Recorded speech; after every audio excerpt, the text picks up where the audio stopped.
With us now, South Carolina Senator and 2024 Republican presidential candidate Tim Scott. Senator, it's great to have you on the show. I want to get your kind of take on the breaking news with Mitch McConnell there. Thank you. You heard at the top, you had a lot of Republicans coming out supporting the minority leader. What do you think? Because senators like Rand Paul, some of your colleagues, Josh Hawley have come out questioning the effectiveness of McConnell going forward and his ability to lead this caucus. Your thoughts on this?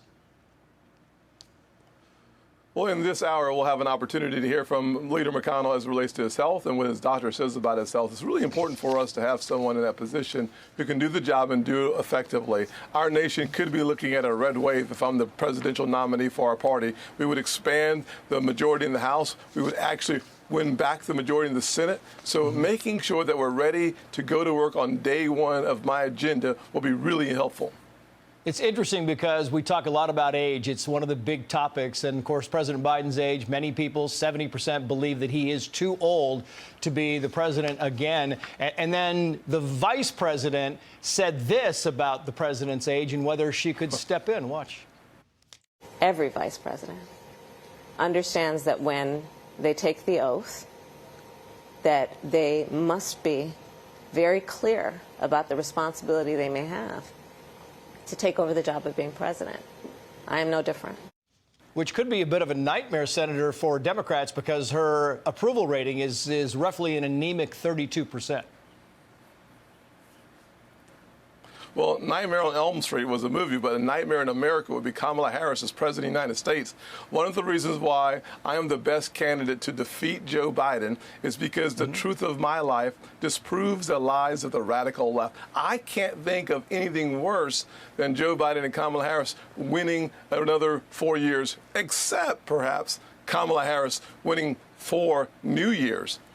Our country needs to get away from 16% inflation, the loss of thousands of spending dollars per American family. The way we do that is by electing a new president, a new leader who fixes our economy and stands toe-to-toe with our adversaries. That would be me, of course. I want to get your take quickly on a story we just ran about what's happening in Fulton County, the trials that are about to start, and all of it is being televised. I don't necessarily need you to weigh in on the trials, but the fact that it's being televised, does this change the game at all? Does it make it more of a distraction? What do you think about the fact that going forward, these are all going to be televised, as you see on the right-hand side of your screen? Well, Trace, what you and I both know, I hope, is that we need Lady Justice wearing a blindfold. The one thing America cannot stand is for Lady Justice to be weaponized against political opponents. Having a televised trial is one of the ways that the radical left hopes to make sure that Donald Trump is our nominee and that he loses. That is an insidious plot from the radical left. Progressives should be ashamed of themselves. Let's let the voters decide the next election.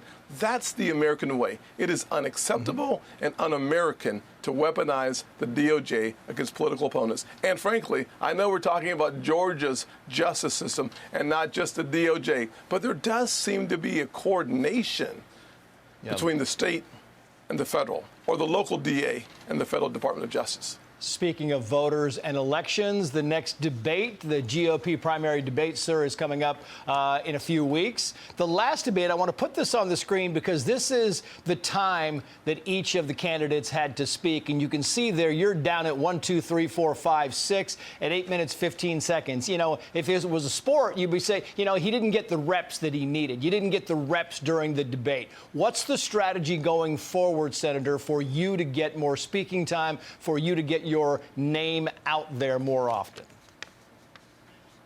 Yeah.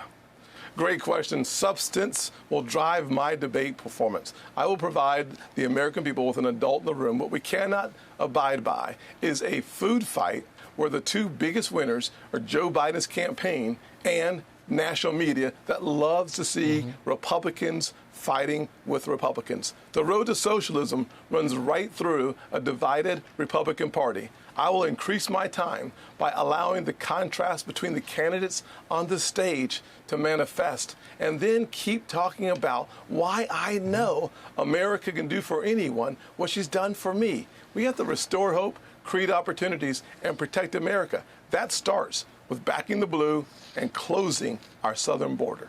Yeah, it should be noted that instead of 8 candidates, so far there are only 6 candidates who have qualified for the second debate. So we'll see if that changes the dynamic. Senator Tim Scott, great to have you on as always. Thank you, sir.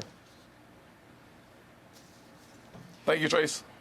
Hey everyone, I'm Emily Campagno. Catch me and my co-hosts Harris Faulkner and Kaylee McEnany on Outnumbered every weekday at 12 p.m. Eastern, or set your DVR. Also, don't forget to subscribe to the Fox News YouTube page for daily highlights.